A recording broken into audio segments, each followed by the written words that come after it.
Under the August 2, 1971 Dallas School Desegregation Court Order, television was introduced as one means of desegregating Dallas elementary schools. But that portion of the court order was stayed by the U.S. Fifth Circuit Court of Appeals in New Orleans. Dr. James Coleman, sociologist and one-time researcher for the Department of Health, Education, and Welfare, proposed some time ago that television be tried and used as a desegregation tool. Residential segregation, he says, has a child captive by the linguistic structure of his language and his family. But television, he says, is not that way.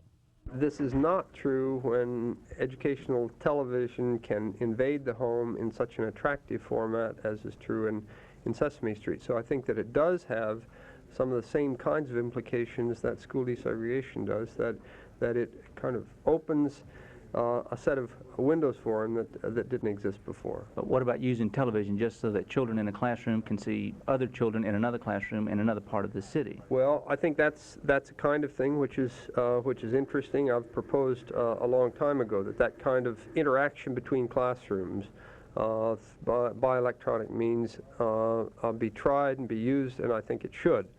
Dr. Coleman says it should be tried because it offers many possibilities, particularly where there are physical barriers to school desegregation. He says it could offer interaction between classes, which doesn't involve physical transfer, when physical transfer is very hard. The plaintiffs in the Dallas school case object to television as a desegregation tool. They say it's part-time integration. Appeal and has been for more than 2 years. If the appeals court approves the television plan, the project won't be cheap. In 1971, the estimated cost was in the neighborhood of $7 million, but with the rate of inflation, it would be considerably more than that today. Renee Castilla, Channel 8 News.